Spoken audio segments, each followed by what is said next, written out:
Aujourd'hui, on est dans une société où tout est numérisé, on est beaucoup dans le digital, donc c'est une évolution, c'est très bien, mais aujourd'hui, je pense que malheureusement, c'est nos yeux qui le payent.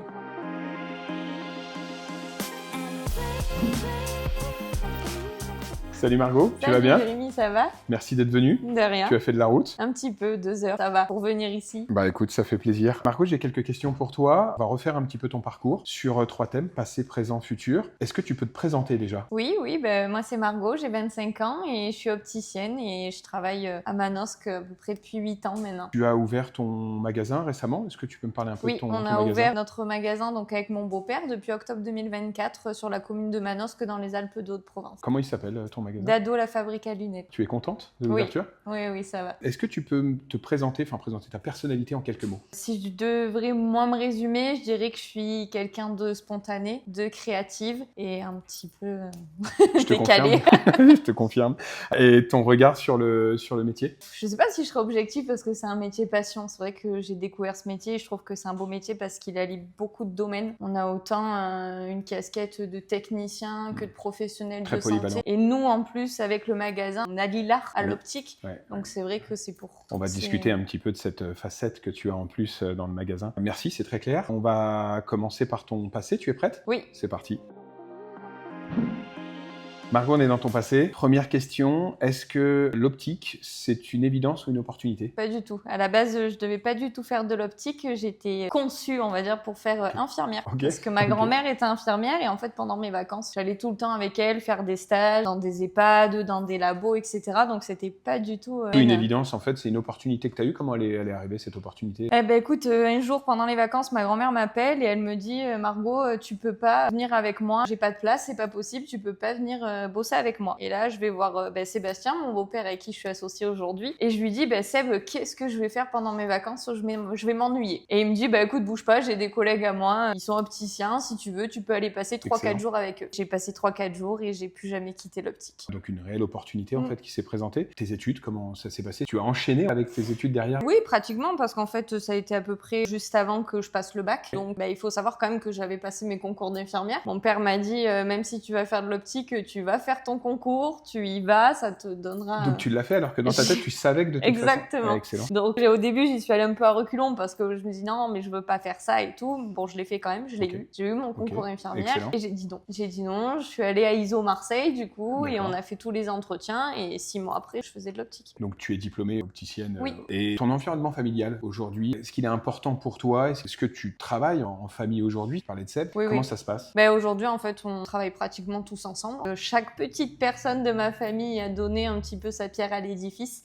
Déjà parce que donc je travaille avec Sébastien, mais il y a ma maman que tu as pu rencontrer pendant nos nombreux rendez-vous, qui est toujours dans le coin. Ma petite sœur qui me donne un petit coup de main pour les réseaux sociaux. Ils sont tous là avec toi en fait. Voilà, on travaille tous ensemble et c'est important, hyper important. C'est même indispensable pour toi aujourd'hui? Oui. Je pense que c'est aussi pour ça qu'on a un bon équilibre aujourd'hui, c'est parce que chacun en fait amène sa petite touche et c'est important. Ça se voit, hein, tu sais, ça se voit de l'extérieur. Si tu devais me partager un obstacle, un défi ou plusieurs que tu as eu dans ton ascension professionnelle, est-ce que tu as quelque chose à me partager? Ouais, le plus dur, je pense que c'était les études. Parce que je suis pas une élève assidue, j'étais pas quelqu'un, je détestais l'école. Mes parents se sont battus toute ma vie pour déjà que j'arrive au bac, et après le bac, quand j'ai dit je veux faire un BTS, ils m'ont dit non mais oui, ok, mais il va falloir travailler. Et en fait, j'aimais travailler, j'aimais le magasin, mais j'aimais pas l'école. T'as réussi quand même à... J'ai loupé mon BTS. Ah, tu l'as loupé la première fois, tu l'as repassé alors? Tout à fait. Après, je l'ai passé en candidat libre déjà parce qu'avec l'école, c'était un peu compliqué parce qu'ils appelaient mon patron, ils disaient je comprends pas, Margot, ça va pas à l'école, alors que mon patron, il était trop content. Donc voilà. T'as tout de suite été travailler, t'avais pas encore le diplôme quand t'as commencé réellement au magasin? Non, exactement, ouais. J'ai fait 2 ans d'alternance, je l'ai loupé, j'ai travaillé 1 an et après, je l'ai repassé en candidat libre. Pas d'autres défis ou d'obstacles? On va dire peut-être soi-même. Ouais, c'est vrai. Ouais. On est notre plus grand obstacle. Hein. C'est vrai. Je suis d'accord avec toi, c'est vrai. Merci pour ces réponses, Margot. On va attaquer ton présent. Tu es prête? Oui. C'est parti. Margot, on est dans ton présent. Première question, qu'est-ce que signifie pour toi un opticien au quotidien? Aujourd'hui, c'est être un couteau suisse pour moi. Okay. Oui, c'est un métier qui est extraordinaire parce que comme je t'expliquais, il y a quand même beaucoup de facettes du métier, de par l'atelier, les examens de vue, nous, la fabrication. C'est aussi, je pense, hyper important d'être humain Et quand on est confronté à l'humain, il faut être un couteau suisse. Ouais, alors complètement. Donc tu mets en avant vraiment cette empathie. Enfin, moi, en tout Mm. cas, c'est ce que je Oui. connais de toi. Donc c'est quelque chose que tu as en retour de la part de tes clients aujourd'hui? Oui, j'ai de la chance aujourd'hui. Honnêtement, en ayant travaillé dans différentes enseignes, c'est vrai que je me suis rendu compte qu'en ouvrant Dado, j'avais énormément de chance d'avoir des clients comme ça, avec cette personnalité-là. Et ils me le rendent autant que ce que je leur donne. Donc, Ils sont plutôt à ton image, en fait. ouais, exactement. Est-ce qu'on peut faire un petit point sur ton rôle actuel? Je sais que tu communiques pas mal sur les réseaux sociaux. On essaye. Moi, en tout cas, je le vois et je trouve ça super agréable. Est-ce que tu peux nous parler un petit peu de cette prise de décision, en fait, de te mettre à communiquer? Comment tu vis cette expérience-là? Est-ce que tu as un retour par rapport à cette expérience-là? Alors oui, pour tout. J'ai envie de te dire, déjà, le retour, il est énorme parce que c'est vrai qu'on a eu beaucoup d'opportunités. Les articles de presse, la télé, la radio. J'ai beaucoup de retours déjà vis-à-vis de mes clients. Et après, les réseaux, c'est vrai qu'aujourd'hui, on a un petit magasin. On n'a pas le poids d'une enseigne. Donc, un jour, tu m'as dit un conseil qui était exceptionnel. Tu m'as dit, tu as un savoir-faire, mais il faut le faire savoir. Ouais, et c'est vrai. tout de suite, je me suis dit, vrai. ok,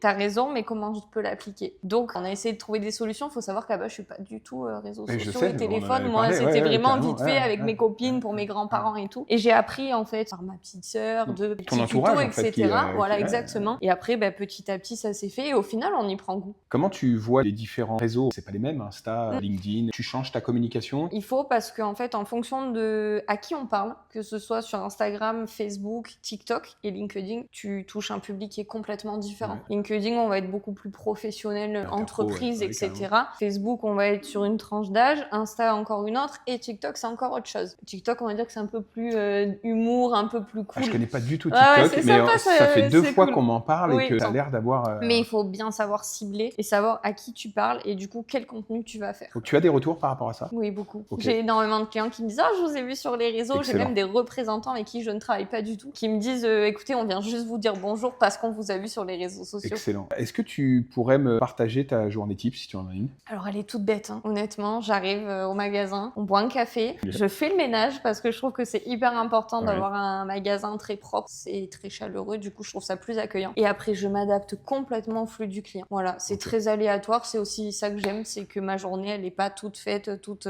Je m'adapte en fait à ce qui se passe. Même par rapport à ce que tu vends. Oui, tout à fait. Parce qu'on on va en parler pour le coup et on va faire un gros focus en fait sur ton autre fonction que tu partages avec Seb. Tu crées tes propres montures. Parle-moi de ça déjà. Comment ça t'est venu et pourquoi tu le fais aujourd'hui et pour qui? Alors, c'est très simple. J'ai peut-être travaillé 6-7 ans maintenant en magasin et en fait, je me suis rendu compte qu'il y avait toujours 3 critères hyper importants quand tu choisis une monture. La taille, le confort, qu'il soit physique ou visuel, et le goût de ton client. Et en fait, pour moi, dans les fascines qu'on a dans les magasins, il y avait toujours un critère qui n'était pas respecté. Et du coup, déjà parce que j'aime l'art, que je dessine depuis petite, je me suis dit comment répondre en fait à ce problème-là. Et c'est là que je me suis dit c'est le sur-mesure. Le rôle de Seb dans tout ça. Heureusement qu'il est là, c'est parce qu'on n'aurait pas de belles lunettes.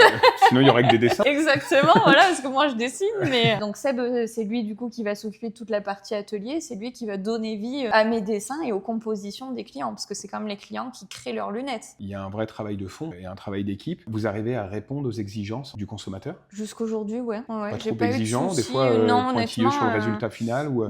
Non, honnêtement, c'est assez fluide. Et puis, je pense que c'est toujours pareil. La base, c'est la communication. Si on écoute en fait ce que le client il nous demande et qu'on le comprend, c'est fluide, hein, ça se passe très bien. Hein. Tu peux faire n'importe quelle forme, n'importe quel Dans modèle. la limite de l'adaptable aussi à la correction, parce que c'est aussi ça, faire du sur-mesure. C'est pas que faire une lunette aux dimensions et au goût du client. C'est aussi l'adapter à une ordonnance, à sa correction et à son verre. Ça reste abordable pour le client ou Je pense, oui. Ok, c'est quelque chose On a d'accessible essayé de faire aujourd'hui. quelque chose, en tout cas, de pas exorbitant, parce que c'est vrai que quand on a été se former, on nous a dit du sur-mesure, tu peux pas le vendre en dessous de temps. Mais moi, à un moment donné, je me suis dit, ça veut dire quoi? Si j'ai pas le même salaire que mon voisin, je peux pas avoir une lunette qui est parfaitement adaptée à mon visage. On a essayé d'être assez cohérent et de laisser Ok, donc tu arrives à répondre en fait à tout type de personnes et les retours sont top, c'est-à-dire ils sont toutes complètement conquis par ce que tu proposes. Oui, là je touche du bois, mais tout le monde est content.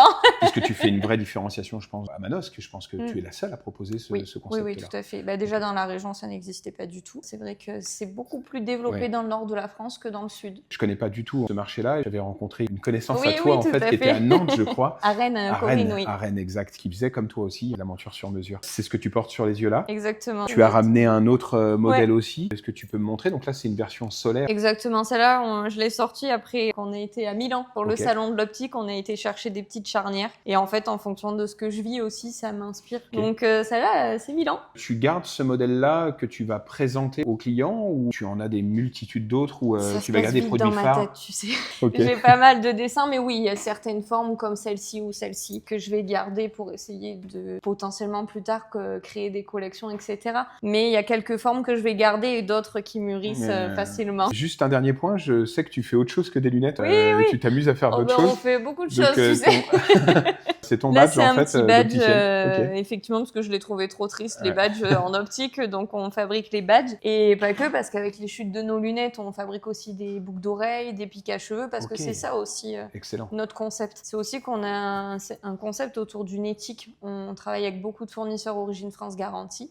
Et de notre fabrication, on perd énormément de matière. Donc pour éviter de perdre cette matière-là, on va la réutiliser pour faire des bijoux Excellent. et des accessoires. Merci Margot, c'était très clair. J'en ai fini avec ton présent. On passe au futur. Ça va. T'es prête? Oui. Go, c'est parti. Margot, on est dans ton futur. Première question, est-ce que pour toi, le métier d'opticien est un métier d'avenir? Oui, et je suis désolée de te le dire, mais malheureusement, parce qu'aujourd'hui, on est dans une société où tout est numérisé, on est beaucoup dans le digital, donc c'est une évolution, c'est très bien, mais aujourd'hui, je pense que malheureusement, c'est nos yeux qui le payent. Malheureusement, heureusement pour le business, malheureusement pour les patients. Exactement. L'épidémie de myopie, de toute façon, est réelle, donc il y aura effectivement toujours du travail, mais au détriment en fait, du patient. C'est ça que tu veux dire par là? Exactement. J'ai une question sur 3 choses que je vais te poser par rapport au futur. Je sais que tu pratiques la téléexpertise aujourd'hui. Je voudrais savoir déjà ce que tu en penses et comment tu vois cette téléexpertise dans 5 ans. La téléexpertise, pour moi, ça a été un tremplin déjà pour le magasin parce que ça nous permet de remontrer en fait ce qu'on sait faire. Dans le sens où on avait vraiment perdu cette casquette de professionnel de santé. Donc déjà pour nous, je trouve que c'est un gros avantage de remontrer qu'on est capable de pratiquer un bilan visuel. Et un autre gros point hyper positif, c'est qu'aussi ça soulage pour moi les ophtalmos. Parce qu'aujourd'hui, on a des délais qui sont énormes et ça permet quand même voilà, d'avoir un flux de redonner un peu du temps plus, médical. Tout à fait. Par rapport aux patients, est-ce qu'ils plébiscitent cette pratique de téléexpertise? Est-ce que ça a amélioré son comportement d'achat? Est-ce que tu as vu une amélioration? Oui, c'est peut-être plus facile pour eux de venir faire des lunettes, dans le sens où voilà, proposer une ordonnance sous 48 heures, sous acceptation d'un questionnaire de santé, ils sont quand même très favorables à ça. Après, je pense qu'il y en a encore trop peu qui sont au courant que ça existe, et je pense qu'il y a un axe d'amélioration là-dessus. Concernant le sur-mesure, on parlait tout à l'heure, comment tu vois sa place dans 5 ans? Je te dis ça parce que j'ai beaucoup d'échanges avec des opticiens aujourd'hui qui souhaitent avoir des collections capsules. Est-ce que tu y vois aujourd'hui un avenir chez les opticiens d'avoir leur propre collection et de faire appel, par exemple, à toi en fait pour ce type de monture? Bah, j'aimerais, hein, je te cache pas que c'était quand même un rêve de petite fille déjà de pouvoir vivre d'art, de créativité, et en plus, depuis que j'ai connu l'optique, de pouvoir l'allier. Donc c'est vrai que de pouvoir dessiner, de créer pour d'autres opticiens, ce serait quand même une étape au-dessus qui serait hyper intéressante et gratifiante aussi pour notre travail. Et tu la vois comme quelque chose qui serait plus présente dans 5 ans par exemple? Potentiellement, parce que c'est vrai que ça fait 8 mois qu'on a ouvert, donc je pense que c'est important aussi de pas franchir trop vite les étapes. Et on a vraiment besoin de stabiliser bien le magasin, de lui donner tout ce qu'on a aujourd'hui pour pouvoir justement se consacrer à d'autres choses après. Un petit point sur l'IA aussi, parce qu'aujourd'hui, on voit de plus en plus l'IA intégrer l'optique, que ce soit pour les tâches administratives, standards ou autres, peut-être gestion des stocks, pourquoi pas. Comment tu le vois? Est-ce que tu pratiques l'IA? Est-ce que pareil, dans 5 ans, tu la vois omniprésente? Alors, je pratique l'IA, mais je pense que c'est important d'avoir des règles parce qu'il ne faut pas oublier l'aspect humain en fait. Moi, tu me connais, je suis Ouais, c'est pour ça que je te pose la question. Donc, on va dire que c'est très pratique, ça fait gagner énormément de temps, ça peut décharger certaines tâches qui peuvent être plus lentes ou plus compliquées. Mais par contre, je pense que c'est important vraiment de scinder les choses et de l'utiliser à bon escient, pas se perdre en fait. C'est très clair. Marco, j'en ai fini avec l'interview. Merci. Je voudrais te remercier. C'est toujours un plaisir de te recevoir et de discuter avec toi. Le petit mot de la fin, c'est plus une petite question. Pourquoi Dado? Dado, c'est tout simplement parce que quand j'avais peut-être 2 ans, enfin quand j'étais bébé et jeune fille, je ne savais pas dire mon prénom. Donc je ne savais pas dire Margot, je m'appelais tout le temps Dado. Je disais ça c'est Dado. Donc voilà pourquoi aujourd'hui. Excellent, excellent. Merci en tout cas. Merci Margot. Merci à toi. Salut.